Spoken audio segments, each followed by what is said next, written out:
Welcome back to Note Lab Mode.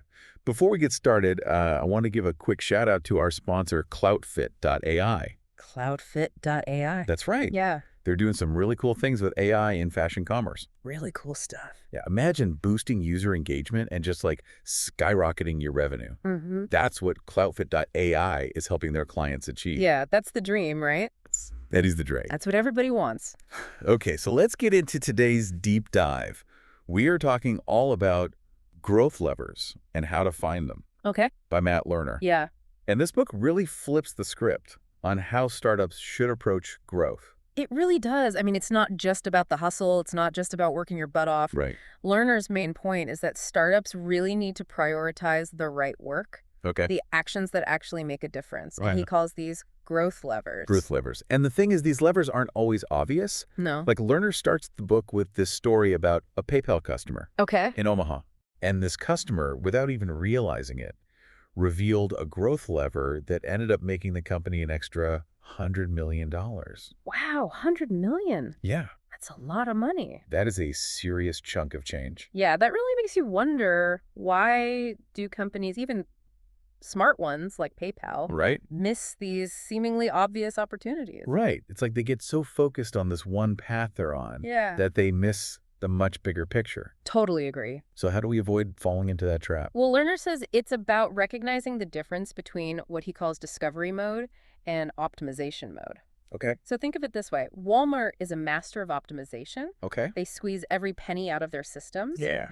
But in those early days, a startup needs to be more like Google, constantly experimenting, learning, and adapting. So for anyone listening who's in the early stages of their business, Yeah. this means focusing less on perfecting what you're already doing Right. and more on exploring like entirely new ways to reach customers. Exactly. You got it. Okay, cool. So how do we go about doing that? Well, a great place to start that exploration is by understanding the customer journey. Okay. Lerner breaks it down into 3 stages: Right. struggle, search, and selection. Okay, let's unpack that. What do those 3 stages actually look like? Sure. So he uses the example of a weight loss app. Mm-hmm. The struggle phase is when someone realizes, hey, I need to lose a few pounds. Yeah. Maybe their clothes feel a little tight or they get out of breath easily, but they're not actively searching for solutions yet. Okay. Then comes the search phase. You got it. Googling best weight loss apps, Right. asking friends for recommendations, all of that. Exactly. And this is where a lot of companies focus their marketing, targeting people who are actively searching for solutions. Because those are the people who are ready to buy right now. Exactly. They have high intent. But Lerner says focusing only on these high intent prospects Okay. can be a mistake. Well, There are huge pockets of demand in those earlier stages, like in the struggle phase. yeah, it's like that locksmith who put his ad right on the gate Exactly. of our old apartment complex. Oh, yeah. Yeah, he knew exactly where to find people in their moment of need. Exactly. And then that final stage, selection, this is where the customer's comparing their options, Right. weighing the pros and cons. They might be feeling a little bit anxious about the cost Yes. or whether the solution is actually going to work for them. So at this stage, it's all about nailing your messaging, Yes. addressing those concerns head on, Yep. and showing like the true value of your product. Absolutely. It's about guiding them through that final decision-making process. Okay, so we've got a good grasp of the customer journey, Yeah. but how do we go beyond the surface Okay. and really get inside the minds of our customers Right. to understand what their motivations are? That's where the concept of jobs to be done comes in, JTBD for short. JTBD. It's about understanding that people don't just buy products or services. Okay. They hire them to help them achieve specific goals. Okay, give me an example. Sure. So when you're stuck at the airport, Yeah. you might hire a streaming service to entertain you. Okay. Or when you're dressing up for a big event, Yeah. you might hire a designer dress to Sure. help you feel confident and stylish. Okay, so it's less about the product itself Right. and more about the need that it fulfills in a specific situation. Exactly. You got him. Okay, so to uncover these often unconscious motivations, Yeah. we can use these JTBD interviews, Exactly. okay? And Lerner shares this great anecdote about Bob Moesta, But most to love him. a JTBD expert, Yeah. who was interviewing a couple that had just bought a smaller home. Okay. And he asked them to describe their entire purchasing journey, Interesting. including all of these seemingly irrelevant details. Oh, wow. And what they revealed was that the decision to downsize actually came after they attended a friend's funeral. Oh, wow. And it was this stark reminder that life is short, Yeah.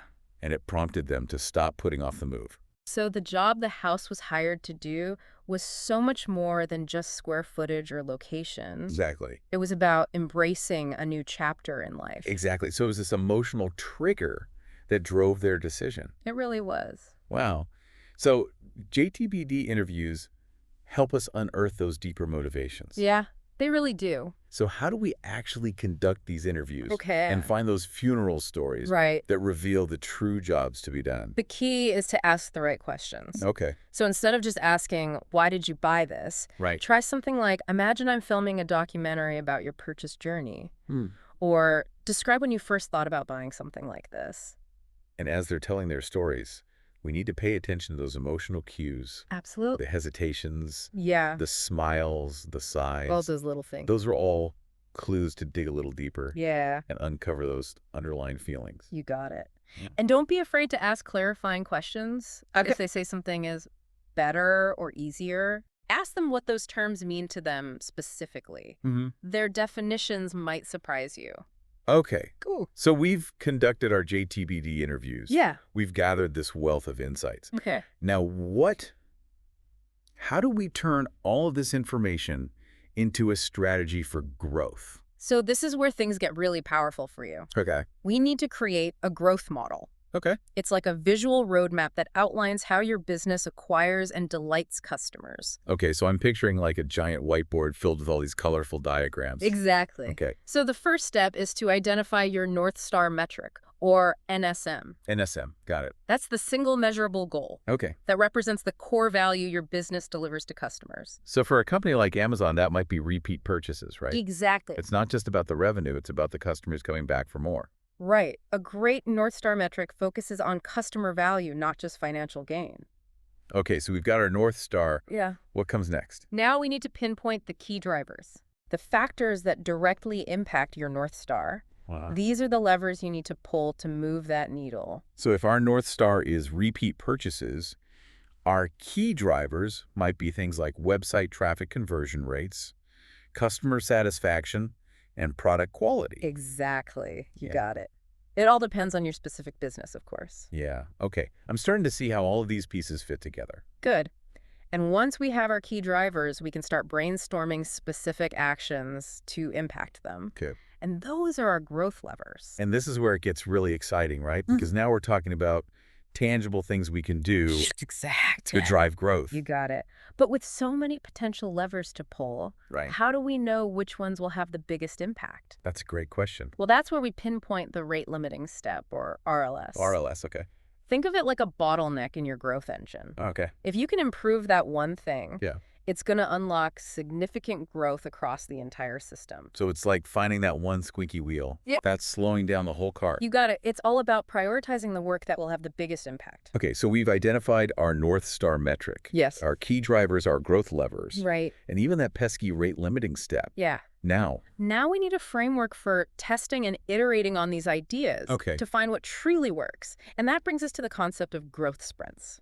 Okay, let's dive into that. All right. A growth sprint is a structured process for prioritizing those high-impact ideas, testing them quickly, and learning from the results. Okay. Learner breaks it down into 6 steps. 6 steps, sorry. Inputs: ideation and scoring selection, experimentation, learning, and repeat. Sounds pretty straightforward. It is, but there are some nuances to each step that we need to understand to really get the most out of the process. Well, I'm all ears. Let's hear it. Okay, so walk me through these 6 steps of a growth sprint. Okay. Where do we even begin? It all starts with gathering your inputs. Think of it like assembling your intel. You've got your customer journey map with those JTBD insights. Yeah. You've got data from your growth model, showing those bottlenecks, any past experiments, successes, failures. They all hold valuable lessons. Okay. And of course, all those brilliant ideas swirling around your team. Right. So we're laying the groundwork, getting all our ducks in a row before we jump into action. Yes. And next comes the fun part: ideation and scoring. Okay. So this is where you brainstorm a ton of ideas. Yeah. All aimed at tackling your rate-limiting step. No idea is too wild at this stage. Okay. So a judgment-free zone Totally. for brainstorming. Yes. But then how do we sift through all of those ideas and figure out which ones are actually worth pursuing? That's where the scoring comes in. Yeah. You're looking for those high-impact, low-effort gems. Okay. The ideas that could give you a big win without a ton of effort.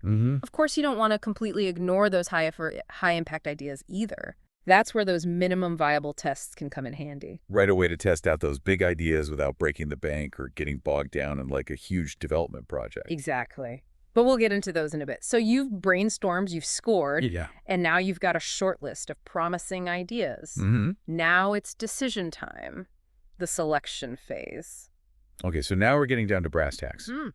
How do we actually choose which experiments we're going to run? Well, ask yourself which idea has the biggest potential impact. Okay. What will we learn from this experiment, win or lose? And is this idea truly risky? Yeah. Or can we just go ahead and implement it without a formal experiment? So it's all about maximizing our learning, Yes. even if the experiment doesn't go exactly as planned. Exactly. Embracing failure as a learning opportunity is key. Love that. Yeah. So you've chosen your experiments. Okay. Time to roll up your sleeves and get to work. You got it. This is the experimentation phase, Right. where we actually put those hypotheses to the test. But remember, we're not just throwing things at the wall and seeing what sticks. Right, we're being strategic. Yes. Each experiment is carefully designed to isolate variables and gather meaningful data. Okay. And it all starts with formulating a solid hypothesis. Right. You need to clearly state the risky assumption that you're testing, Right. the experiment that you'll run, and the specific measurable outcome that you're predicting. So it's like we're making a bet Exactly. on what we think will happen. Precisely. And this is a great opportunity to get everyone on the team involved. Okay. Have everyone make their own predictions about what they think the outcome will be. Yeah, that's a fun way to get everyone thinking critically It is. and invested in the results. Exactly. And it also helps to eliminate hindsight bias, Hindsight bias. where everyone claims they knew it all along. Oh, yeah. It holds you accountable to your initial assumptions. Okay, so we've formulated our hypothesis, made our predictions, and now we're ready to run the experiment. You got it. But what about those minimum viable tests? When do those come into play? Those are especially useful when you're testing a big, bold idea. Okay. The goal is to find the fastest, cheapest way to test the riskiest assumption behind that idea Okay. without investing a ton of time or resources. So it's like what Airbnb did with their professional photography experiment. Yeah. They just took photos of a few nearby apartments themselves Exactly. before rolling out this full-blown expensive program. So smart. So smart. It allowed them to validate their assumption before investing a lot of time and money. Okay, so you've run your experiment, you've gathered your data. Right. Now it's time to analyze those results. Okay. This is the learning phase. And this is where we learn from both our successes and our failures, right? Absolutely. Remember, every experiment should teach you something, even when your predictions go up in flames. Yeah, sometimes those failures can be like the most valuable learning experiences. Couldn't agree more. They force you to re-examine your assumptions. Yeah. Identify your blind spots, uncover new avenues to explore. To really mine those golden nuggets of wisdom, sit down with your team and ask what surprised us. Okay. What did we learn about our customers? Right. What should we start or stop doing based on these results? So it's like a post-game analysis, Exactly. but for growth experiments. You got it. And finally, we come to the repeat phase. Okay. This is where you take all those hard-earned lessons, update your thinking, and dive back into ideation Okay. to generate even more creative growth experiments. So it's this continuous cycle of learning, experimenting, iterating. Yes. Constantly refining our approach to get closer and You closer got it. to those high-impact growth levers. Exactly. It's a journey, not a destination. I like that. Trust the process. I like that too. Yeah. But remember, it's not just about the process. Okay. It's about adopting that discovery mindset. Okay. We need to move away from that optimization mentality where we're just looking for those incremental gains Okay. and embrace a mindset that's hungry for those exponential leaps forward. Okay, so let's talk about that mindset shift. Okay. How do we actually go from optimizing to truly discovering? It starts with acknowledging what we don't know. Okay. We tend to overestimate our understanding of things. Remember that bicycle example? Okay. Most people think they know how a bike works, but Yeah. when you ask them to explain it to a 6-year-old, Oh, yeah. they struggle. So true. And, once we've stated a belief, all those cognitive biases kick in. Oh, yeah. Confirmation bias, hindsight bias, sunk cost fallacy. All of them. It's like we're blinded by our own assumptions. Exactly. So we need to be willing to challenge those assumptions, Oh. to embrace those aha moments Yeah. that contradict our deeply held beliefs. We need to be open to being wrong. So a discovery mindset requires like a certain level of humility It does. and openness to new information. You nailed it. Yeah. But it's not just about individual mindset. Oh, It's okay. about creating a culture of discovery within your entire team. Okay, that makes sense. But how do we actually cultivate that culture? It can't just be about motivational posters and pep talks, right? Right. We need to walk the walk, not just talk the talk. Okay. And it starts with hiring the right people. Okay. People who are naturally curious, resourceful, and comfortable with experimentation. Those playbook writers we were talking about earlier. Exactly. People who aren't afraid to say, I don't know, what do you think? Yeah. And then we need to create an environment where people feel safe to experiment, Right. to take risks, and to view those inevitable failures Yeah. as valuable learning experiences. So as leaders, we need to set the example by being vulnerable, Yes. sharing our own mistakes, and showing our teams that it's okay to be wrong Right. as long as we're learning from those experiences. Exactly. And one really practical thing you can do Okay. is to constantly ask questions Okay. that challenge assumptions and encourage deeper thinking. I love a good thought-provoking question. Right. Questions like, which customer said that? Okay. To ensure you're grounding your decisions in real customer insights. Yeah. Or, what are our riskiest assumptions? Okay. To encourage honest reflection about potential pitfalls. And what's the fastest way we can test this? You got it. To push for those minimum viable tests. Exactly. And as leaders, we need to push decision-making down to our teams, Okay. empowering them to experiment and learn independently.